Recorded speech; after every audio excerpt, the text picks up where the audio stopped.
from off a hill whose concave womb reworded a plainful story from a sistering vale. My spirits to attend this double voice accorded, and down I laid to list the sad tuned tale. Ere long espied a fickle maid full pale, tearing of papers, breaking rings a twain, storming her world with sorrow's wind and rain. Upon her head a plaid hive of straw, which fortified her visage from the sun, whereon the thought might think sometime it saw the carcass of beauty spent and done. Time had not scythed all that youth begun, nor youth all quit, but, spite of heaven's fell rage, some beauty peeped through lattice of seared age. Oft did she heave her napkin to her ain, which on it had conceited characters, laundering the silken figures in the brine. That seasoned woe had pelleted in tears, and often reading what contents it bears, as often shrieking undistinguished woe, in clamours of all size, both high and low. Sometimes her levelled eyes their carriage ride, as they did battery to the spheres intend. Sometime diverted their poor balls are tied to the orbed earth. Sometimes they do extend their view right on.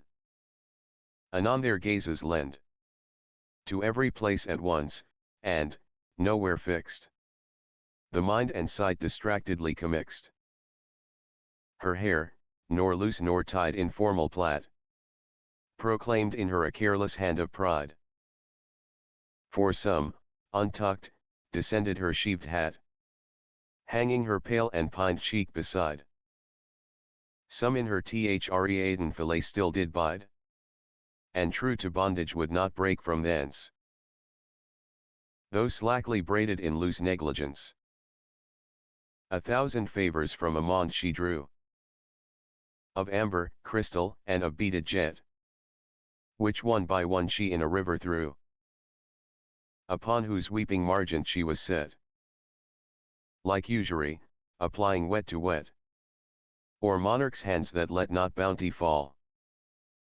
Where want cries some, but where excess begs all, of folded schedules had she many a one, which she perused, sighed, tore, and gave the flood, cracked many a ring of posied gold and bone, bidding them find their sepulchres in mud, found yet mo letters sadly penned in blood, with slated silk feet and affectedly inswathed, and sealed to curious secrecy.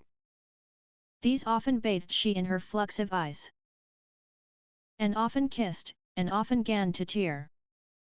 Cried, O false blood, thou register of lies! What unapproved witness dost thou bear? Ink would have seemed more black and damned here. This said, in top of rage the lines she rents, big discontent so breaking their contents. A reverend man that grazed his cattle nigh, sometime a blusterer, that the ruffle knew, of court, of city, and had let go by the swiftest hours, observed as they flew, towards this afflicted fancy fastly drew, and, privileged by age, desires to know, in brief the grounds and motives of her woe. So slides he down upon his grained bat, and comely distant sits he by her side. When he again desires her, being sat, her grievance with his hearing to divide, if that from him there may be aught applied which may her suffering ecstasy assuage, 'tis promised in the charity of age. Father, she says, though in me you behold the injury of many a blasting hour, let it not tell your judgment I am old. Not age, but sorrow, over me hath power. I might as yet have been a spreading flower, fresh to myself, if I had self-applied love to myself and to no love beside. But, woe is me! Too early I attended a youthful suit, it was to gain my grace. Of one by nature's outwards so commended. That maiden's eyes stuck over all his face. Love lacked a dwelling, and made him her place. And when in his fair parts she did abide, she was new lodged and newly deified. His browny locks did hang in crooked curls, and every light occasion of the wind upon his lips their silken parcels hurls. What's sweet to do will aptly find. Each eye that saw him did enchant the mind. For on his visage was in little drawn what largeness thinks in paradise was sown. Small show of man was yet upon his chin. His phoenix down began but to appear like unshorn velvet on that termless skin whose bare outbragged the web it seemed to wear. Yet showed his visage by that cost more dear. And nice affections wavering stood in doubt if best were as it was, or best without. His qualities were beauteous as his form. For maiden-tongued he was, and thereof free. Yet, if men moved him, was he such a storm as oft twixt May and April is to see, when winds breathe sweet, untidy though they be. His rudeness so with his authorized youth did livery falseness in a pride of truth. Well could he ride, and often men would say, that horse his mettle from his rider takes. Proud of subjection, noble by the sway. What rounds, what bounds, what course, what stop he makes. And controversy hence a question takes, whether the horse by him became his deed, or he his manage by the well-doing steed. But quickly on this side the verdict went, his real habited gave life and grace to appertainings and to ornament, accomplished in himself, not in his case, all aids, themselves made fairer by their place, came for additions, yet their purposed trim pieced not his grace, but were all graced by him.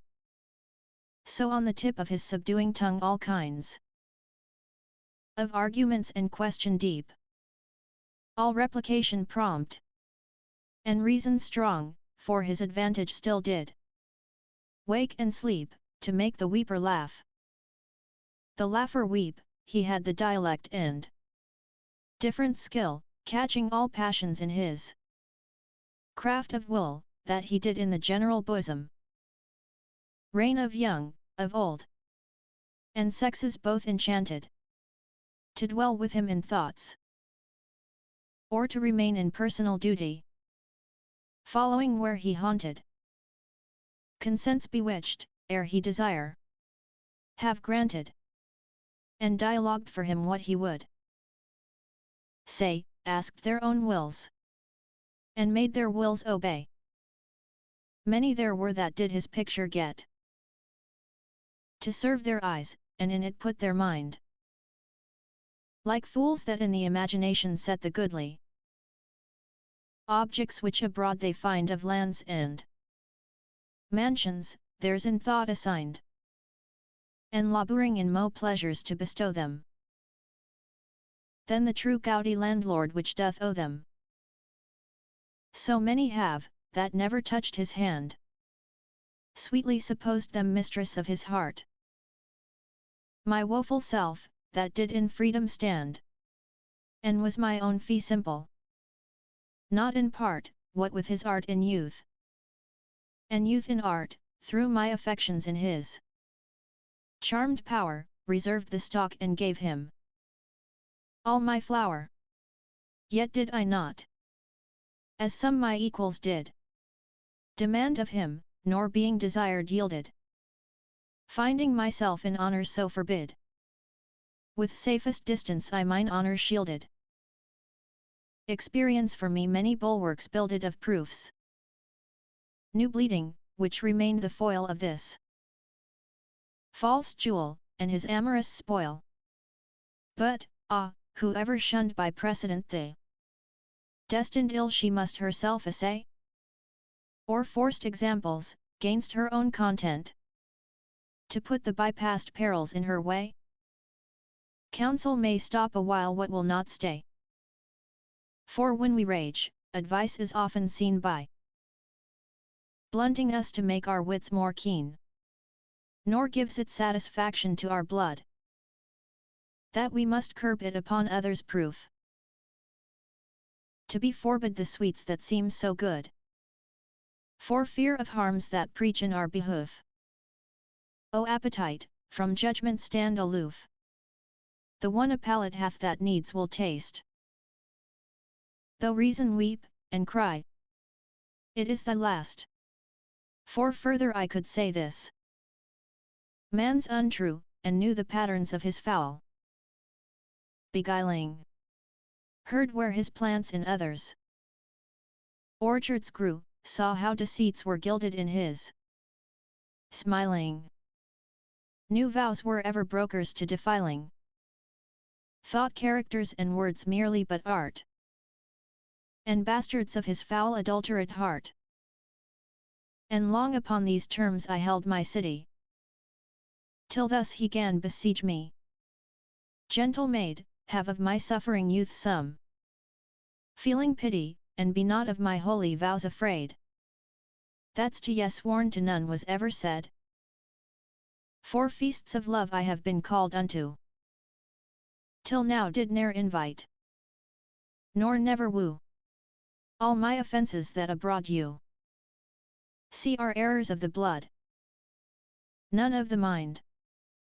Love made them not, with acture they may be, where neither party is nor true nor kind. They sought their shame that so their shame did find, and so much less of shame in me remains, by how much of me their reproach contains. Among the many that mine eyes have seen, not one whose flame my heart so much as warmed, or my affection put to the smallest teen, or any of my leisures ever charmed. Harm have I done to them, but ne'er was harmed. Kept hearts in liveries, but mine own was free, and reigned, commanding in his monarchy. Look here, what tributes wounded fancies sent me, of paled pearls and rubies red as blood, figuring that they their passions likewise lent me of grief and blushes, aptly understood in bloodless white and the encrimsoned mood, effects of terror and dear modesty, encamped in hearts, but fighting outwardly. And, lo, behold these talents of their hair, with twisted metal amorously impleached, I have received from many a several fair, their kind acceptance weepingly beseeched, with the annex ions of fair gems enriched, and deep-brained sonnets that did amplify each stone's dear nature, worth, and quality.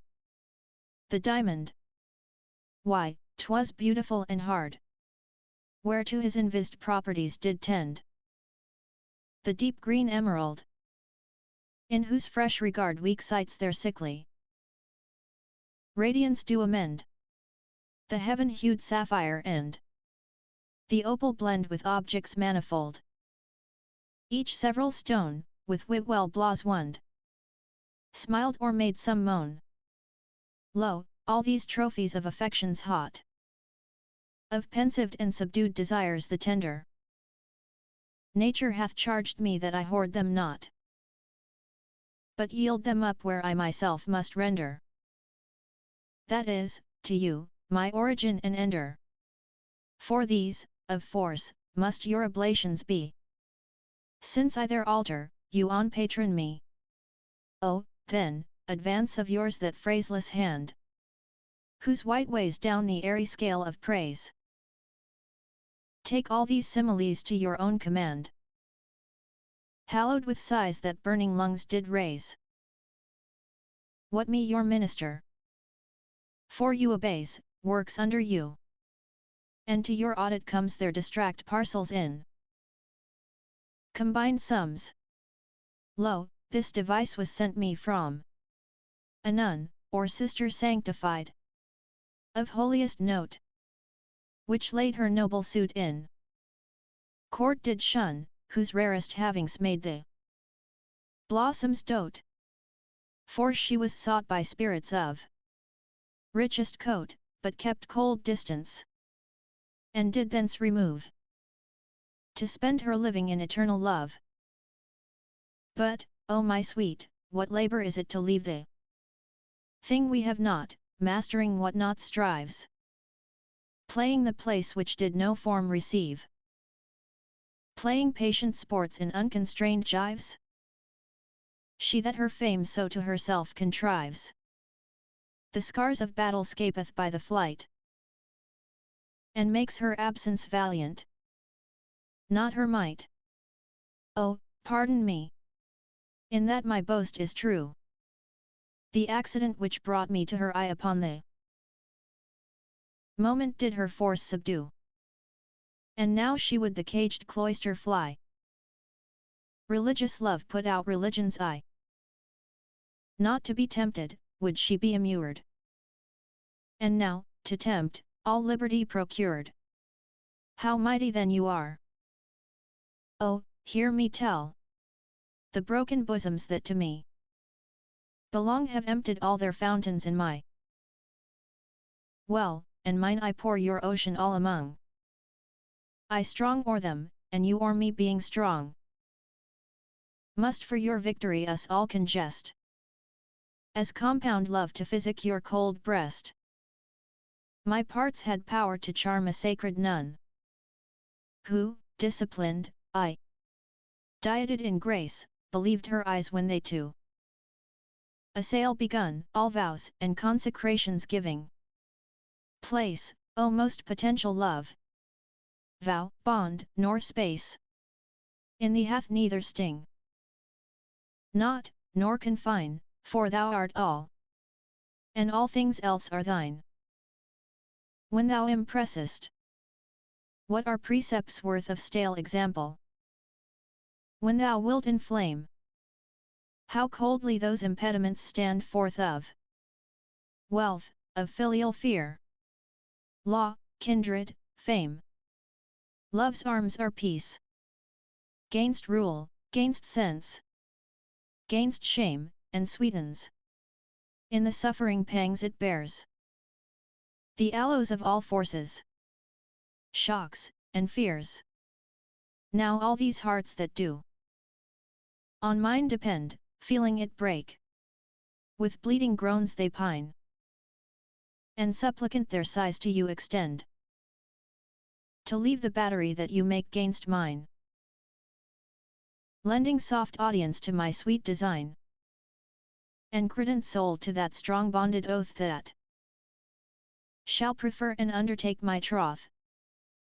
This said, his watery eyes he did dismount, whose sights till then were levelled on my face, each cheek a river running from a fount with brinish current downward flowed apace.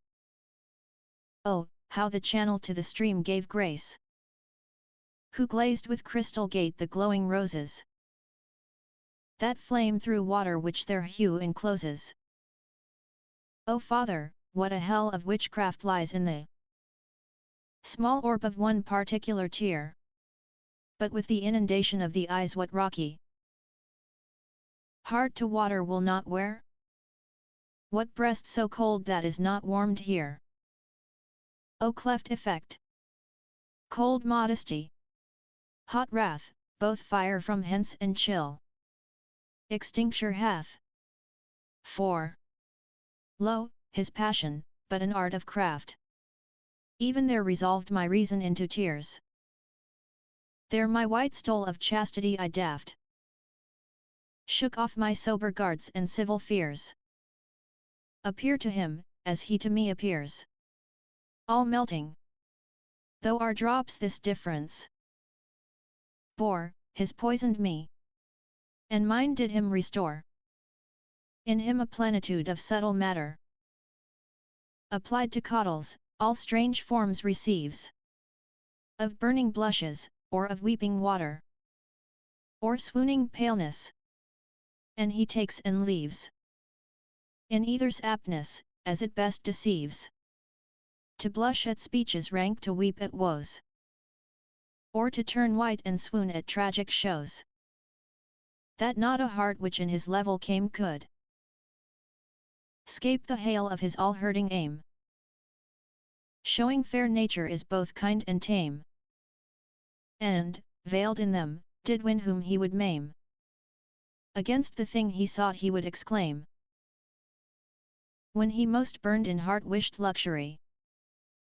He preached pure maid, and praised cold chastity. Thus merely with the garment of a grace the naked and concealed fiend he covered, that the unexperienced gave the tempter place, which like a cherubin above them hovered. Who, young and simple, would not be so lovered? I fell, and yet do question make what I should do again for such a sake. Oh, that infected moisture of his eye! Oh, that false fire which in his cheek so glowed! Oh, that forced thunder from his heart did fly! Oh, that sad breath his spongy lungs bestowed! Oh, all that borrowed motion seeming owed, would yet again betray the fore-betrayed, and new pervert a reconciled maid.